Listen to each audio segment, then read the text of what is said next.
Hello students, આજે આપણે તમારા ઇંગ્લિશ લેંગ્વેજમાં જે ટેક્સ્ટનો પાર્ટ છે એમાંનું એક ચેપ્ટર જોવાનું છે, જે શોર્ટ સ્ટોરી છે, ખુશવંત સિંગે લખેલી છે, માય ગ્રેન્ડ મધર, અથવા તો તમે કહી શકો એને the portrait of a lady. એમાં એમની દાદી વિશે વાત કરે છે, એમનું ને એમના દાદીનું જે રિલેશન છે એ કેવું હતું, શું એમનો બોન્ડ હતો, એ બધું આપણે શરૂ કરીએ. My grandmother, like everybody's grandmother, was an old woman. એક ગઢી એક સ્ત્રી હતી, જે મારી દાદી હતી બીજી બધાની દાદીની જેમ. She had been old and wrinkled for the 20 years that I had known her. 20 વર્ષથી હું એને ઓળખું છું. 20 વર્ષ થયા કે હવે એમનું ઘડપણ આવી ગયું છે, આખા wrinkled થઈ ગયા છે, આમ ઝુર્રી પડી ગઈ છે સ્કિન પર. People said that she had once been young and pretty and had even had a husband, but that was hard to believe. એમ કહે છે કે લોકો એમ કહેતા હતા કે એક સમયે મારા દાદી ખૂબ જ સુંદર દેખાવડા હતા, એમને એક હસબન્ડ પણ હતા, પણ હવે એમને જોઈને એવું લાગતું નથી, માનવું ખૂબ જ અઘરું છે, કારણ કે હવે જે રીતે દેખાય છે, હવે જે એમનું જીવન છે એ ખૂબ જ અલગ પડતું છે. My grandfather's portrait hung over the mantel piece in the drawing room. એમના જે હોલ હોય છે, ડ્રોઈંગ રૂમ જે હોય છે, ત્યાં એમના દાદાનો જે ફોટો છે એ છે ત્યાં લગાવેલો છે. He wore a big turban and loose fitting clothes. એક મોટી એવી પાઘડી પહેરતા અને એકદમ ઢીલા કપડાં પહેરતા એમના દાદા. His long white beard covered the best part of his chest and he looked at least 100 years old. એમની દાઢી જે છે એ ખૂબ જ લાંબી હતી અને એ 100 વર્ષ જેટલા લાગતા હતા, કે 100 વર્ષના હશે.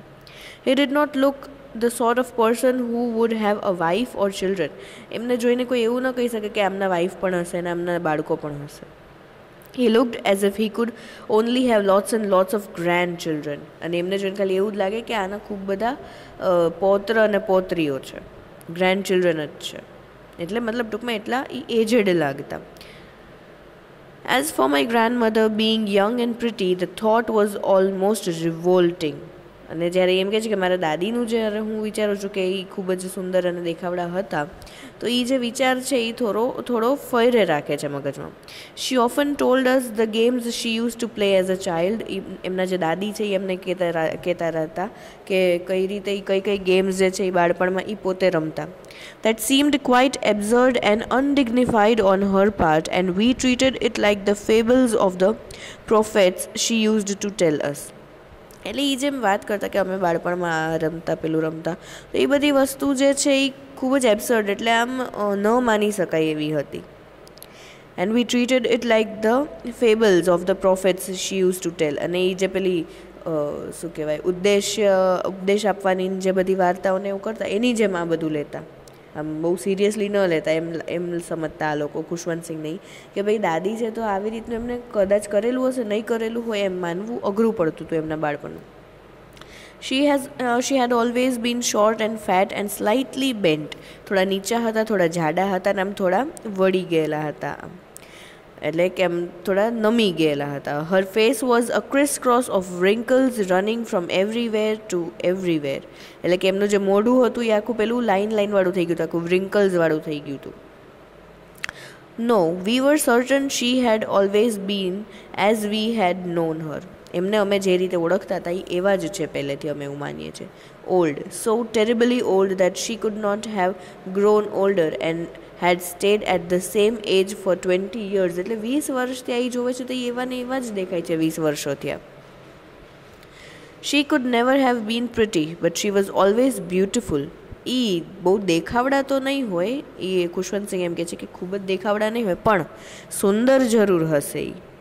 She hobbled about the house in spotless white, with one hand resting on her waist to balance her stoop and the other telling the beads of her rosary.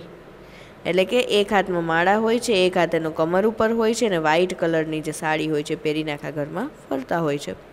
Her silver locks were scattered untidily over her pale, puckered face, and her lips constantly moved in inaudible prayers. એટલે કે આમ ન સંભળાય એવી રીતે એ એક ધારું પ્રાર્થના કરતા રહેતા. એમના જે લોક્સને, એટલે કે જે વાળ શું કહેવાય લટ હોય, વાળની જે લટ હોય એ આમાંથી વિખરાઈ ગયેલી હોય. Yes, she was beautiful. She was like the winter landscape in the mountains, an expanse of pure white serenity, breathing peace and contentment. એટલે એ શું કહે છે કે હા એ સુંદર હતા. એક એ ઠંડીની એક એવી વાત કરે છે કે ઠંડીની સિઝનમાં જે પેલું લેન્ડસ્કેપ ઓફ માઉન્ટેન્સ એટલે કે બરફ પડેલા હોય એટલે સફેદ વાળ ને એની વિશે વાત કરે છે, આમ એકદમ ક્રીઝ પેલું રિંકલ્સવાળું, કે એ જે માઉન્ટેન્સ હોય છે એની જેમ an expanse of pure white serenity, breathing peace and contentment, એટલે કે શાંતિ, સેટિસ્ફેક્શન, એવી રીતના આપણને એને જોઈને લાગે. My grandmother and I were good friends. હું અને મારા દાદી જે છે એ ખૂબ જ સારા મિત્રો હતા. My parents left me with her when they went to live in the city and we were constantly together. મારા પેરેન્ટ્સ છે એ સિટીમાં રહેવા ગયા અને મને મારા દાદી પાસે મૂકતા ગયા. She used to wake me up in the morning and get me ready for school. સવારે મને ઉઠાડતા, સ્કૂલે જવા માટે રેડી કરતા. She said her morning prayer in a monotonous sing song while she bathed and dressed me in the hope that I would listen and get to know it by heart. મને નવડાવતા એ પેલી જે પ્રાર્થના હોય, મંત્રના અંતે ને બધું હોય એ બોલે રાખતા, એ આશામાં કે હું બી કદાચ ને શીખી જઈશ, એવું આ ખુશવંત સિંહ કહે છે. I listened because I loved her voice but never bothered to learn her. અને ખુશવંત સિંહ એમ કહે છે કે હું એ સાંભળતો શું કામે, કારણ કે મને મારા દાદીનો જે અવાજ છે એ ગમતો હતો, પણ શીખવાની મેં ક્યારેય તસદી લીધી નથી. Then she would fetch my wooden slate, which she had already washed and plastered with yellow chalk, a tiny earthen ink pot and a red pen, tie them all in a bundle and hand it to me. એટલે કે એનું જે સ્કૂલે જવાનું સામાન હોય, એની bag છે, એની પાટી છે, પેન છે, ના અંતે એવું બધું હોય, એ બધું એને બાંધીને દેતા. After a breakfast of a thick stale chapati with a little butter and sugar spread on it, we went to school. એટલે કે રોટલીમાં પેલી ઘી ખાંડ ને એવું લગાડીને રોટલીનું બિંગલ બનાવીને એ નાસ્તો કરે અને ખાધા પછી સ્કૂલે જતા. She carried several stale chapatis with her for the village dogs. અને પેલી જે વાસી રોટલી હોય એમની સાથે લઈને આવતા પેલા બધા કૂતરાઓને દેવા માટે. My grandmother always went to school with me because the school was attached to the temple. હવે એ કહે છે કે મારા દાદી જે છે એ મને સ્કૂલે રોજ મૂકવા આવતા કારણ કે સ્કૂલની બાજુમાં જ તે મંદિર હતું. The priest taught us the alphabet and the morning prayer, while the children sat in rows on either side of the veranda singing the alphabet or the prayer in a chorus. My grandmother sat inside reading the scriptures. એટલે કે એમ કહે છે કે મંદિર જે છે એ સ્કૂલની સાથે અટેચ હતું, તો ત્યાં બાળકો જે છે એ પેલા પૂજારી એમને શીખડાવતા બધું એલ્ફાબેટ્સને એવું ગાતા કરતા, એટલે બાળકો પેલા વરાંડા પાસે ને એવી રીતના બેસીને એ ગાતા હોય. મારા દાદી છે એ અંદર સ્ક્રિપ્ચર્સ એટલે કે બધા ગ્રંથોને એવું બધું વાંચતા કરતા હોય. When we had both finished, we would walk back together. જ્યારે અમારે બેયનું, મારી સ્કૂલ અને મારા દાદીનું આ બધું ગ્રંથ વાંચવાનું ના અંતે બધું પૂરું થઈ જાય એટલે પછી અમે લોકો પાછા જતા. When we had both finished, we would walk back together. This time the village dogs would meet us at the temple door. પાછી ફરતી વખતે જે પેલા ગામડાના પેલા જે કૂતરા ને બધા હતા એ અમને શું કહેવાય મંદિરની બહાર જ તે મળી જતા. They followed us to our home, growling and fighting with each other for the chapatis we threw to them. એટલે કે અમે પેલી જે રોટલી એમને નાખતા તો એની માટે બાજતા કરતા અને જોરથી ભસતા ને એવી રીતના કરતા અમારી સાથે સાથે જઈ આવતા. When my parents were comfortably settled in the city, they sent for us. મારા પેરેન્ટ્સ જે છે એ જ્યારે સિટીમાં એકદમ સરખા સેટલ થઈ ગયા પછી અમને બોલાવવાનું કર્યું. That was a turning point in our friendship. એ જે એક પોઈન્ટ હતો ત્યારે અમારી જે ફ્રેન્ડશિપ છે મારી ને મારા દાદીની એમાં થોડો ચેન્જ આવ્યો. Although we shared the same room, my grandmother no longer came to school with me.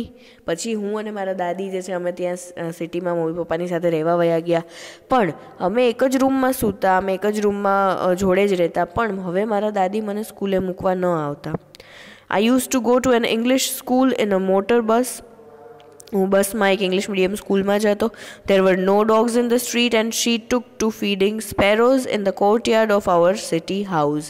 એટલે કે રસ્તામાં હું જતો ત્યારે રસ્તામાં કૂતરાને એવું કંઈ તો હતું નહીં, એટલા માટે એ જે શું કહેવાય ચકલી ને એવું બધું આવે, સ્પેરોઝ ને એવું બધું, એને એ ફીડ કરતા, એને દાણાને એવું નાખતા કરતા પાછળ જે ઓરડો હોય ને એમાં. As the years rolled by we saw less of each other. જેમ જેમ વર્ષો વીતતા ગયા અમે એકબીજાને ઓછા જોતા ગયા. For some time she continue to wake me up and get me ready for school. અમુક સમય માટે એવું થતું કે એ મને ઉઠાડતા, એ મને સ્કૂલ જવા માટે રેડી કરી દેતા.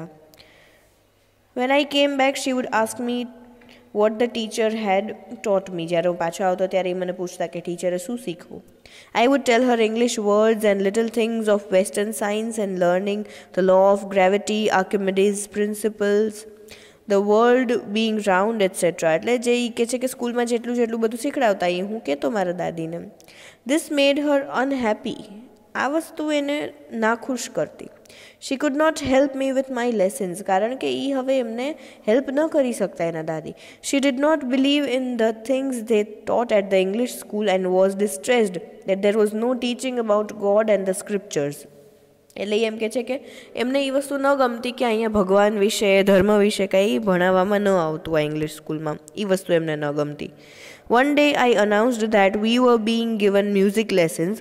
She was very disturbed. To her, music had lewd associations. It was the monopoly of harlots and beggars and not meant for gentle folk. એટલે કે હવે એક દિવસ જ્યારે એમને એવું કીધું ખુશવંતસિંહે એમના દાદીને કે ભાઈ અમને સ્કૂલમાં મ્યુઝિક શીખડાવે છે, એમના દાદીને જરાય ન ગમી વસ્તુ. કારણ કે એમના દાદી એવું માનતા હતા કે ભાઈ જે એ મોનોપોલી છે, એટલે કે એક ટ્રીક છે, હાર્લોટ્સ એટલે કે જે આ બધા ફેરિયા ને બધા હોય એ, અને બેગર્સ એટલે ભિખારીને બધા માટેનું, તો એ લોકો માટેનું કમાવા માટેનું એક પેલું છે કે ગાય કરીને કમાઈ કરે ને એવું કરે. જેન્ટલ ફોક એટલે કે આ બધા સારા ઘરના લોકો માટે નહીં. She said nothing but her silence meant disapproval. She rarely talked to me after that. એમ એ કંઈ બોલ્યા નહીં, ચૂપ જ રહ્યા એમના દાદી. એનો મતલબ એમ હતો કે એમને આ વસ્તુ અપ્રૂવ નથી કરી, સેન્કશન નથી કરી કે ચલો તું શીખ. એટલે she rarely talked to me after that. પછી મારી સાથે બહુ ભાગ્યે જ મારી સાથે વાત કરતા. When I went up to university, I was given a room of my own. The common link of friendship was snapped. My grandmother accepted her seclusion with resignation. એટલે કે હવે જ્યારે હું યુનિવર્સિટીમાં આવ્યો તો મને મારો અલગ રૂમ દીધો. The common link of friendship was snapped. અમારી જે ફ્રેન્ડશિપ હતી એ થોડી હવે ઓલી થઈ ગઈ છે, ઓછી થઈ ગઈ છે. My grandmother accepted her seclusion with resignation. એટલે કે હવે એમના જે દાદી છે એ હવે એની કોઈ જાતની મદદ કરતા નથી, કાંઈ નથી કરતા, કે એમનું કોઈ કામ નથી કરતા, એમની સાથે બેસતા કરતા નથી, કાંઈ નહીં. ટૂંકમાં એ વસ્તુથી એમને રિઝાઇન એટલે કે એમાંથી રિલીવ થઈ ગયા. She rarely left her spinning wheel to talk to anyone. એટલે કે પેલો જે ચરખો હતો એ ભાગ્યે જ એ મૂકતા કોઈની સાથે વાત કરવા માટે, બાકી એમાં જ બેઠા હોય. From sunrise to sunset, she sat by her wheel, spinning and reciting prayers. એટલે ચરખા પાસે બેસીને ચરખો ચલાવતા અને પ્રાર્થના બોલે રાખતા સવારથી તો સાંજ સુધી. Only in the afternoon she relaxed for a while to feed the sparrows. ખાલી એક બપોરના એ ઉઠતા રિલેક્સ થવા માટે અને પેલી જે ચકલી ને બધું હતું એને દાણાને એવું નાખવા માટે. While she sat in the veranda breaking the bread into little bits, hundreds of little birds collected round her, creating a veritable bedlam of chirpings. એટલે કે શું કહે છે કે એ બપોરે જ્યારે બ્રેડના ટુકડા ને એવું બધું કરતા ને ત્યારે કેટલી 100 જેટલી પેલી બધી ચકલી ને આંતે ઘણી બધી ટૂંકમાં આવી જતી અને એની આજુબાજુમાં બેસતી ને ચર્પિંગ એટલે ચકલીનો જે અવાજ હોય ને એને ચર્પિંગ કહેવાય, એનો અવાજ આવતો ને આખો એક સરસ મજાનો માહોલ બની જતો. Some came and perched on her legs, others on her shoulders, some even sat on her head. She smiled but never shooed them away. અમુક છે એ આવીને એને પગ ઉપર બેસતી, અમુક એના ખભે બેસતી, અમુક એના માથા પર બેસતી. એ ખાલી હસતા પણ ક્યારેય એને ભગાડતા નહીં. It used to be the happiest half hour of the day for her. એટલે કે ખાલી એક અડધી કલાક એવી હતી કે જેમાં એ ખૂબ જ ખુશ થતા આ ચકલીઓને ફીડ કરીને. When I decided to go abroad for the further studies, I was sure my grandmother would be upset. મેં જ્યારે નક્કી કર્યું કે હવે હું આઉટ ઓફ ઇન્ડિયા જઈશ મારી આગળની સ્ટડીઝ માટે, ત્યારે મને ખબર જ હતી કે મારા દાદી છે એ ખૂબ જ અપસેટ થઈ જશે. I would be away for 5 years and at her age one could never tell. હું 5 વર્ષ માટે જવાનો હતો અને હવે એમની ઉંમર એવી હતી કે હવે કોઈ કંઈ કહી ના શકે. But my grandmother could. મારા દાદી કહી શકતા હતા. કે ભાઈ હા તું જા કે કેમ. She was not even sentimental, એ તો જરાક આમ ભાવુક પણ ન થયા. She came to leave me at the railway station but did not talk or show any emotion. એ મને રેલવે સ્ટેશને મૂકવા પણ આવ્યા પણ મારી સાથે વાત ન કરી કે કોઈ પણ જાતના ઇમોશન્સ કે કાંઈ દેખાડ્યા નહીં. Her lips moved in prayer, her mind was lost in prayer, her fingers were busy telling the beads of her rosary. Silently she kissed my forehead, and when I left, I cherished the moist imprint as perhaps the last sign of physical contact between us. એટલે હવે શું કહે છે કે એ railway સ્ટેશને મૂકવા આવ્યા, એમની સાથે કોઈ જાતની કંઈ વાત કે કાંઈ ન કરી, અને એમના જે હોઠ હતા એ શું કરતા હતા, પ્રાર્થના ગાતા હતા, એ પેલી માળા જપી રહ્યા હતા. અને પછી આવીને એમને એમના ફોરહેડ કપાળ ઉપર શું કહેવાય કિસ કરી, અને પછી શું કહેવાય એ જે ભીની પેલી આંગળીની છાપ ને બધું જે એમના હાથ પકડ્યો હશે કે એવું કંઈ હશે એ રહી ગયું. તો એમ કહે છે કે એ છેલ્લો એવો શારીરિક સ્પર્શ હતો અમારા બેનો. એ પછી અમે ક્યારે પણ શારીરિક સ્પર્શમાં આવ્યા નથી. મારા દાદીને મેં ક્યારે પછી ટચ કર્યું નહોતું. But that was not so. After 5 years I came back home and was met by her at the station. પણ એવું નહોતું, એને એવું મનમાં હતું કે આ કદાચ ને શું કહેવાય આ છેલ્લો એવો સ્પર્શ હશે. પણ એ પછી 5 વર્ષ પછી જ્યારે પાછા આવે છે રેલવે સ્ટેશન પર, એના દાદી આવે છે ને લેવા. She did not look a day older. એક દિવસ પણ એ મોટા લાગતા નહોતા. She still had no time for words, and while she clasped me in her arms I could hear her reciting her prayers. એટલે કે જ્યારે એ એમને ભેટે છે ત્યારે પણ એ બીજા કોઈ શબ્દ નથી બોલતા, પણ ધીમી ધીમી પ્રાર્થના જ બોલે છે. Even on the first day of my arrival, her happiest moments were with her sparrows, whom she fed longer, and with frivolous rebukes. એટલે કે જ્યારે હું આવી ગયો એ પછી પણ એમની માટે જે ખુશીની પળ હતી એ કઈ હતી કે જ્યારે એ પેલી ચકલીઓ જે પેલી સ્પેરોઝ છે એમને ફીડ કરતા ત્યારે. In the evening a change came over her. સાંજના ટાઈમમાં હવે એક એમની અંદર ચેન્જ આવી ગયો. She did not pray. She collected the women of the neighborhood, got an old drum and started to sing. હવે એ પ્રાર્થના નહોતા કરતા, પણ બધી જે આજુબાજુની લેડીઝને બધી હતી એમને ભેગી કરીને પછી એક ડ્રમ લઈને એ વગાડીને ચાલુ કરતા ગાવાનું, બરાબર, એટલે સત્સંગ કરતા ટૂંકમાં. For several hours she thumped the sagging skins of the dilapidated drum and sang the homecoming of warriors. એટલે કે શું ગાતા તો કે homecoming of warriors, જે બધા યોદ્ધા હોય જ્યારે ઘરે પરત ફરતા ત્યાં એની માટેના ગીત ગાતા, વીર ગાથા ગાતા. We had to persuade her to stop to avoid overstraining. અમારે એમને રોકવા પડતા કે બસ હવે એટલું બધું પેલું ન કરો. એ જોરથી ડ્રમ્સ વગાડવા જ માંડતા. ટૂંકમાં એક બહુ જ મોટો ચેન્જ હતો એમની અંદર. એ કહે છે કે અમારે એમને પછી રોકવા પડતા કે તમે થાકી જશો, તમે હવે સ્ટોપ થઈ જાઓ. That was the first time since I had known her that she did not pray. અને પહેલી વખત મેં એમને જોયું, હું જ્યારથી એમને ઓળખું છું કે પહેલી વખત એમણે પ્રાર્થના ન કરી અને આ વસ્તુ કરતા હતા. The next morning she was taken ill.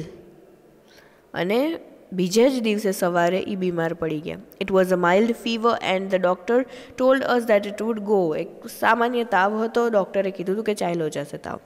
But my grandmother thought differently. She told us that her end was near. She said that since only a few hours before the close of the last chapter of her life she had omitted to pray, she was not going to waste any more time talking to us. એટલે કે હવે શું થાય છે, ડૉક્ટરે એમ કીધું કે સાજા થઈ જશે, તાવ ચાલ્યો જશે. પણ મારા દાદી એમ કહે છે એ બીજી રીતે વિચારે છે, અને હવે એમ કહે છે કે હવે મારે જે જીવનનું એક જે ચેપ્ટર છે એનો અંત આવવાનો છે, એટલે હવે મેં નક્કી કર્યું છે કે હવે હું કોઈ પણ જાતનો ટાઈમ તમારા લોકોની સાથે વાત કરીને વેસ્ટ કરવા નથી માંગતી, અને પ્રેયર તો જરા બી નથી કરવી મારે. વી પ્રોટેસ્ટેડ. અમે લોકોએ ના પાડી કે એવું ન કરો, બટ શી ઇગ્નોર્ડ અવર પ્રોટેસ્ટ. પણ એમને ના પાડી દીધી, એમને ઇગ્નોર જ કરી દીધું. She lay peacefully in bed praying and telling her beads. Even before we could suspect, her lips stopped moving and the rosary fell from her lifeless fingers. એટલે કે પછી અમે લોકોએ ના પાડી કરી, બધું થયું, પણ છતાં એ પછી અમારી સાથે વાત કરવાને બદલે માળા જપવા માંડ્યા. પણ અમારું ધ્યાન નહોતું, કાંઈ ઓલું નહીં. અને આમ અમને ખબર પડે એ પહેલાં જ તે એમના જે હોઠ છે એ બંધ થઈ ગયા, પ્રાર્થના ગાતા ગાતા બંધ થઈ ગયા, અને એમના હાથમાં જે માળા હતી એ નીચે પડી ગઈ. A peaceful pallor spread on her face and we knew that she was dead. એક ખૂબ જ શાંત એવી જે શાંતિનો અનુભૂતિ હોય એમના ફેસ ઉપર હતી, અને અમને ખબર હતી કે હવે એ ગુજરી ગયા છે. We lifted her off the bed and, as is customary, laid her on the ground and covered her with a red shroud. અમે એમને પલંગમાંથી ઉચક્યા, નીચે સુવડાવ્યા, લાલ કપડાથી એમને ઢાંક્યા. After a few hours of mourning, we left her alone to make arrangements for her funeral.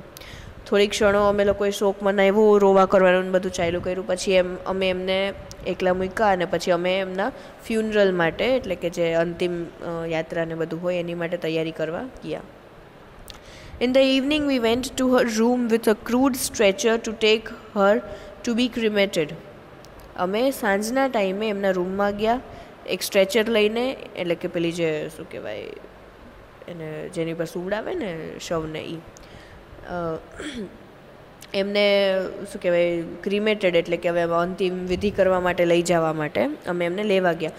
The sun was setting and had lit her room and the veranda with a blaze of golden light. સૂર્ય છે એ અસ્ત થઈ રહ્યો હતો અને એ જે પ્રકાશ પડતો હતો એના લીધે આખું ગોલ્ડન રૂમ હતો, એનું લાઇટ એવી થતી હતી. We stopped halfway in the courtyard, all over the veranda and in her room, right up to where she lay dead and stiff, wrapped in the red shroud.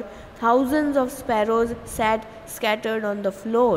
એટલે એ શું કહે છે કે અમે જ્યારે લઈ જતા હતા કોર્ટયાર્ડ, એટલે કે ઓરડા પાસેથી લઈ જતા હતા જ્યારે અમે એમને, ત્યારે હજારોની સંખ્યામાં પેલી જે સ્પેરોઝ છે એ આવીને બધી જગ્યાએ બેસી ગઈ.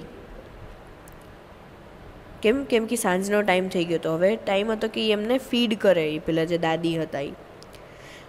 There was no chirping. હવે એ અવાજ નહોતા કરી રહ્યા ત્યારે, એમને કોઈ પણ જાતની કોઈ ચકલી અવાજ નહોતો કર્યો, એમને આવીને બેસી ગઈ હતી. We felt sorry for the birds and my mother fetched some bread for them. એટલે કે અમને એ જે સ્પેરોઝ બધી હતી એમની માટે થોડું દુઃખ થયું, એટલે મારા મમ્મી જઈને થોડી બ્રેડ લઈ આવ્યા. She broke it into little crumbs the way my grandmother used to and threw it to them. The sparrows took no notice of the bread. મારા મમ્મી દાદીની જેમ જ તે બ્રેડના ટુકડા કરીને એમને નાખ્યું પેલું જે ચકલીઓને, પણ એક પણ ચકલી એની તરફ ધ્યાન પણ ન દીધું. When we carried my grandmother's corpse off, they flew away quietly. જ્યારે અમે અમારા દાદીને લઈ જતા હતા, એટલે મતલબ અંતિમ વિધિ માટે લઈ જતા હતા, ત્યારે પછી બધી ચકલી જે છે એ ઉડી ગઈ ચૂપચાપ. Next morning the sweeper swept the bread crumbs into the dustbin. અને બીજે દિવસે સવારે પેલો જે વાળવાવાળા ભાઈ આવે છે એ આવીને સાફ કરી ગયા અને જે બ્રેડ ક્રમ્સ હતા એ ડસ્ટબિનમાં નાખી દીધું. એટલે આ એક હતી સ્ટોરી કે કઈ રીતે ખુશવંત સિંહના દાદી છે એમની સાથેનું એમનું રિલેશન જે હતું એ શું હતું, કઈ રીતે એમના દાદી ગુજરી જાય છે ત્યારે શું થાય છે. ટૂંકમાં આ એક એમની યાદમાંથી એમને આ બધું લખ્યું છે, એમનો ખુદનો અનુભવ ને બધું છે. એટલે આઈ હોપ કે તમને સરખું સમજાઈ ગયું હશે.